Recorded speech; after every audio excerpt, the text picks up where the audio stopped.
Welcome to this week's episode of Uncontested Investing. Glad you guys are joining us. My name is Nate Linsky. I'm your host, and I'm joined, as always, by my co-host, Suzanne Andreasen. Thanks for having me, Nate. Today, we're going to continue a very important conversation, one that we talk a lot about, whether we're on this topic or not, but it's going to center around building out your team, and we're going to talk about finding the right contractors and building lasting relationships. Two things that I think come up whether we want them to or not in an episode, but definitely want to dedicate some time so you guys know all the ins and outs, everything to consider, everything to look out for. So let's get underway. We'll start with identifying the right contractor. Suzanne, what do you think our listeners need to know about that? There's so many ways to do that. You always want to find a referral, someone, who does good work. Cheapest is not always best. And we've talked many episodes before on how to connect with some of your local organizations like the National RIA and other investors. You can have co-opetition where you're going to compete in the same area, but you can certainly share your knowledge. I don't think anyone's out there trying to squash the other person, but finding out, who do you use for foundation work, and what's a great roofing contractor. Those are the people I think that if you could figure out ways to network amongst yourselves, I think that's the best way for you to really build your network. Yeah. And it's going to depend on which way you want to go with your investment career. But I would think this is one of the things you need to decide or have figured out before you even say to yourself, I want to invest in real estate. If you're somebody that's looking to get involved in the fix and flip world of real estate investing and you don't have general contractors that you can trust, you're not even at square one yet, right? That's true. You get a property and you have all these fixes that you need to take care of and you have nobody to call.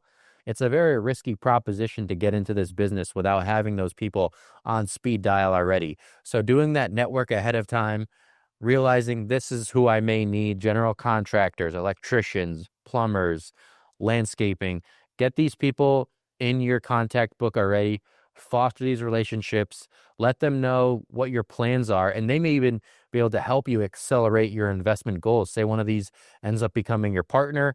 Now, instead of struggling to find your first investment property, you have licensed contractors that will help you and a partner that wants to buy in with you, and you could have 3 or 5 before you even blink within this industry. So it's a good way to get ahead of your competition and get off on the right foot.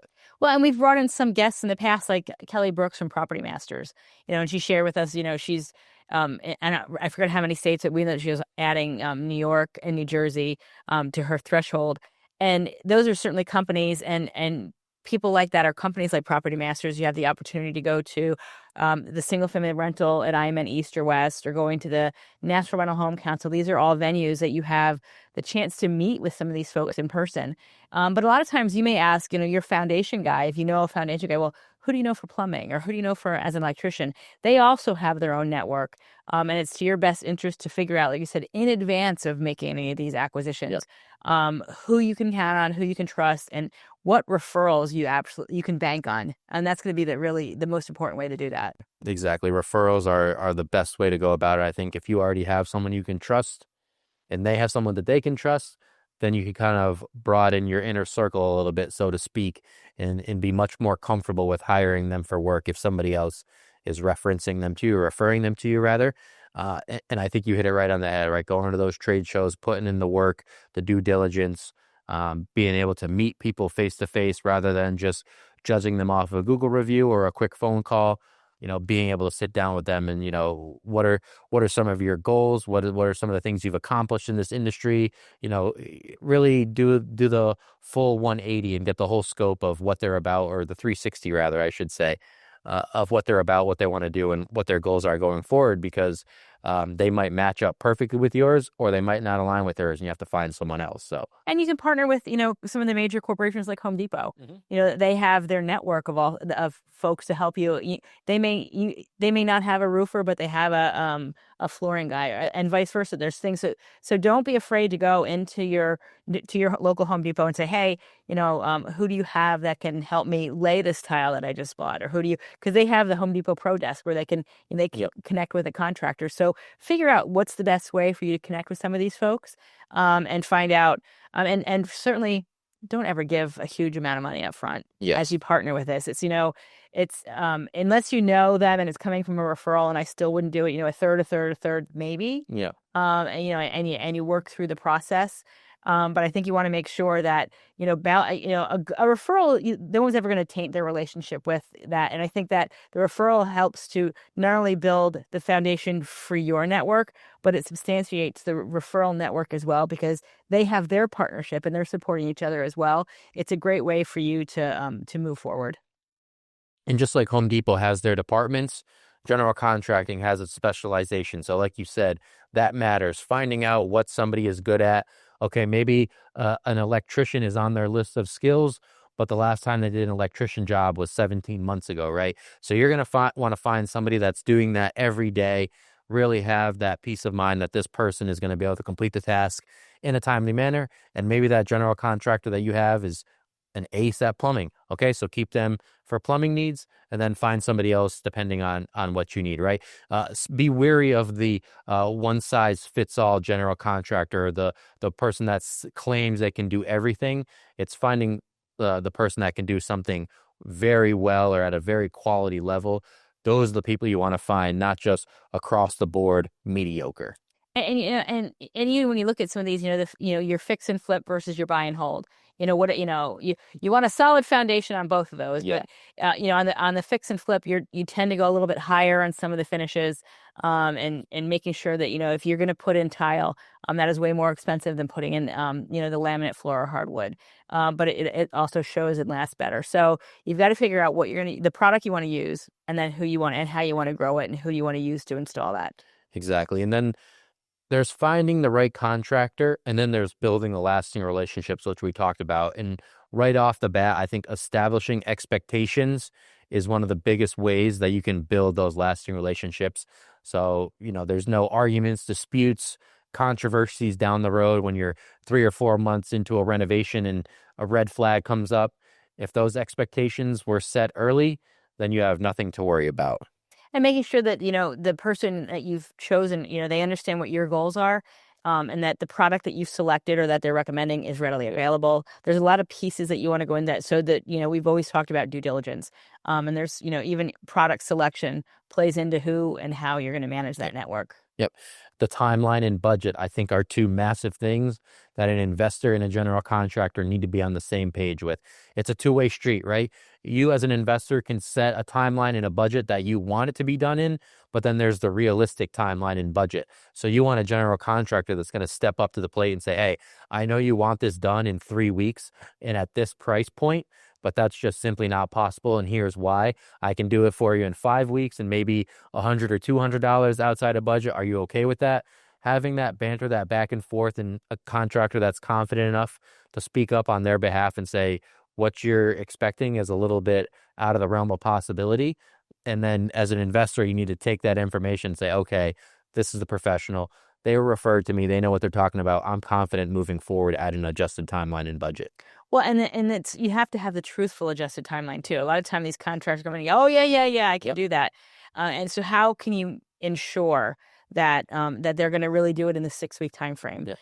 Because you don't want to come in there. They come on like, an army in the first 3 or 4 days, and then they vanish. Yep. So you need to find a way to ensure that your project is as important to you and to them. And you're both on the same timeline to get it done in the time frame and at the cost that you've committed to. Communication, documentation. For you as an investor, you're always going to want to do that, right? Always have that open line of communication. Check in daily, weekly, depending on how quick you think this project is going to get finished. Always check in with the general contractor. How did the work go today? Anything else you need from me? Do you see any issues coming up down the road with this potential fix? Document the progress that they've had, right? And earmark that, okay? So if one or two doesn't always go according to plan, maybe you need to find a general contractor, right? There's so many different options out there. If they are continuing to come back and push back on timeline, budget, not meeting your expectations that you clearly set and communicated at the beginning, then maybe you need to find another one. Don't always go back to the well because it's somebody that you know and that you've worked with before. If they're not meeting your standards, feel free to move on. Well, and also challenge them on some of the, are they putting too much of an overage on the hardwood floor, and why are you at 22%? I thought 12 was sufficient, so make sure that you have, and they said, well, there's, a couple of really difficult cuts, this bend and this wall. I said, oh, okay, I understand that now. But, make sure that they're not just throwing in there so they don't have to really put forth their best effort, and the cost falls on you from that perspective. Yep. It's important in all these conversations. The investor plays a big role in it, right? They have to have that open mind. This is going to be something that they may be stepping into for the first time. This is something that they might not be familiar with. So you also don't want to be taken advantage of, but you really have to kind of let the professionals take the wheel, steer you in the right direction, listen to them. Obviously, if there's red flags or warning signs going off, trust your instincts, but at the same time, you do have to kind of let the professionals handle the work that you've hired them for. Because they don't want to be nitpicked. Exactly. And that leads into the next conversation of the fair compensation. So don't be afraid to pay a price. Obviously, you want quotes, you want different opinions. You're always going to make sure that you're finding the price that works best for you. But the stingier you get as an investor, you'll find that the quality of work starts to dovetail rather quickly. And the timeline expands also. And we always come back to time is money.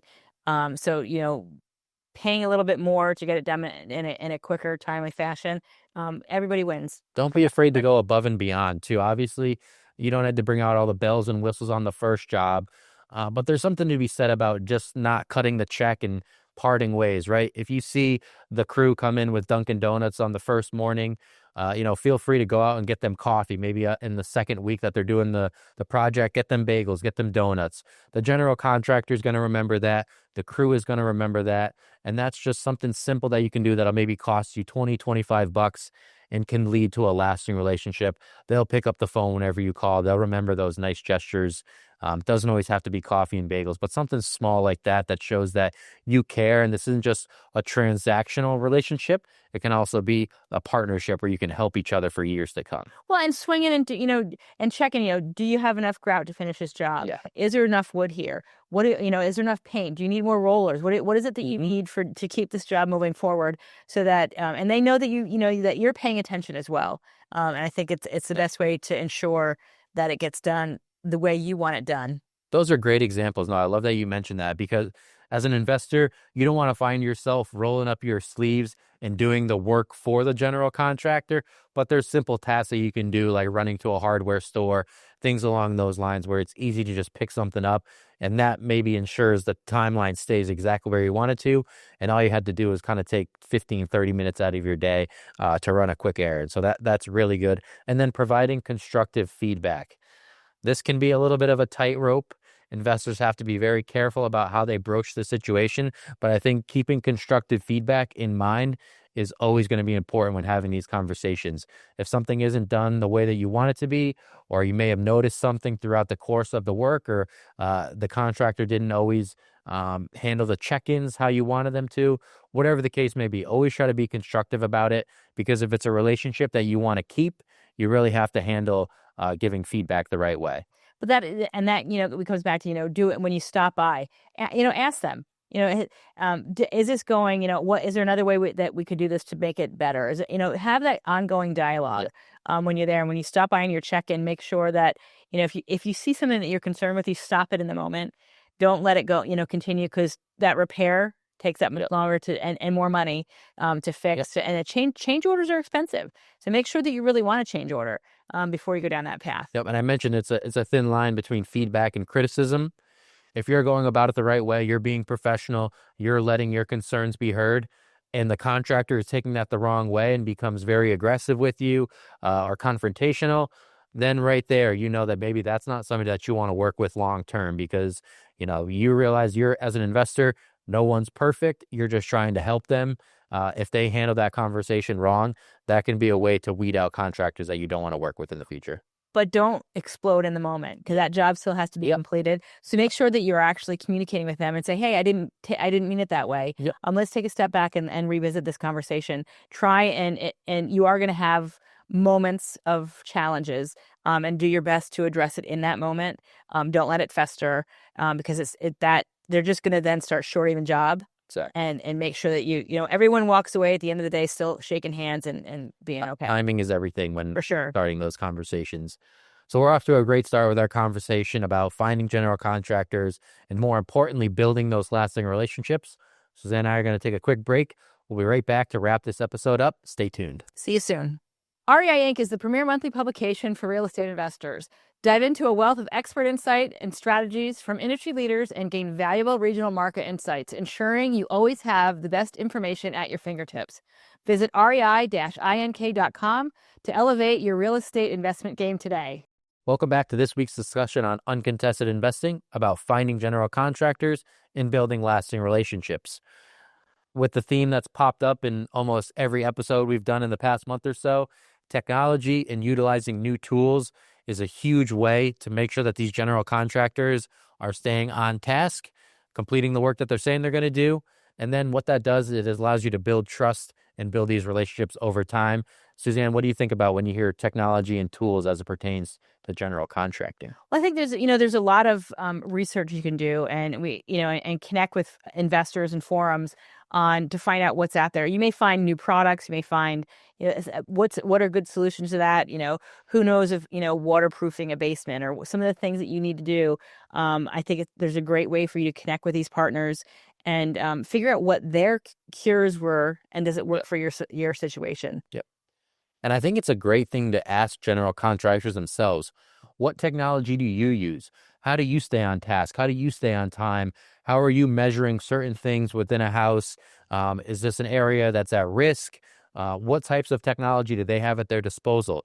If somebody doesn't have this technology, maybe it's time to find a different contractor, right? There's so many different things and so many pieces of equipment that contractors can now use. So yes, it may take some research from the investor's perspective to kind of know, okay, what should my general contractor have when they're coming to my property to check it out? But if they don't have this technology at their disposal, that's when you start not meeting timelines, not staying on budget, not finding a problem that could have been prevented by using technology. So not only should investors be using it, but their contractors that they hire should be using it as well. Sure. I mean, you walk up, are they using a laser level to make sure they get the first course of your siding on, or is it sounds simple going downhill when you walk up to it? Yeah. So and even inside, when you're putting some of the things in, you want to, do they use a level? Do they make sure that that everything is accurate and true on how they're moving forward? Because when they walk away, does the door close properly? Was it, did they hang? There's so many things that they need to do to make sure that once they're gone, that everything is still functioning as it should. Yep. And then there's digital communication, right? And that goes beyond text, call, email. There's so many platforms out there where you can track task management, see if the general contractor is actually using these forms of communication. Are they buying in to how you as an investor want to track work and want to get it done? If they're scoffing at every idea that you may have, again, you might not have the general contractor. If you're saying, hey, like I have this app that helps me track progress, I have a lot of different properties, there's a lot of different projects going on. Are you okay with downloading this app and just keeping me abreast of all the things that you're doing and completing? If they're willing to do that, that's somebody that may be a partner, somebody you want to work with long-term, somebody that's going to buy into your goals as an investor and help you, have that peace of mind that jobs are getting finished. Well, it's really on the funding side of it. A lot of times when companies like RCN cuts to check on their renovation, what is there that's ensuring that the product they just paid for was actually delivered? So there's geocoding on delivery and making sure that the appliances and the flooring actually came in and were delivered to the address that they were supposed to go to. Because you as the funding strategy want to make sure that the investor's getting what they're supposed to get and that you are insured against what you're funding for the solution as well. Exactly. And when it comes to these fixes, these rehabs, these renovations, efficiency is always going to be the key, and technology helps with that. So if the general contractor is on board with solutions that will help them be more efficient, that's a win-win for both parties there. Well, and is the contractor willing to accept, an inspection midway through? That may be also a requirement on behalf of a funding relationship to make sure that the flooring that you have requested is actually put in there, and are we on track with where we're supposed to be at this time frame? And with the inspection, are they willing to let someone, I don't say evaluate, but ensure that what has been committed to is actually being installed. Yep. And things investors should always remember when working with general contractors, trying to build these relationships, start small. And this can be twofold, right? It can be with your investments themselves. So if you're looking at a fix and flip, maybe not take the one that requires every room in the house to have renovations. Maybe it's a small one that just the bathroom and the kitchen need the facelift. You really want to bring that value, get it up to a respectable rent roll. That may be the first property you want. Well, it works with general contractors as well. Can you do the flooring in my bathroom? Can you tile the flooring in my kitchen? Can you reinstall this patch of ceiling that maybe has water damage in our kitchen? Start with the smaller tasks, see how they perform with those, and then allow the general contractors to work themselves up to the more experienced jobs, the more difficult jobs.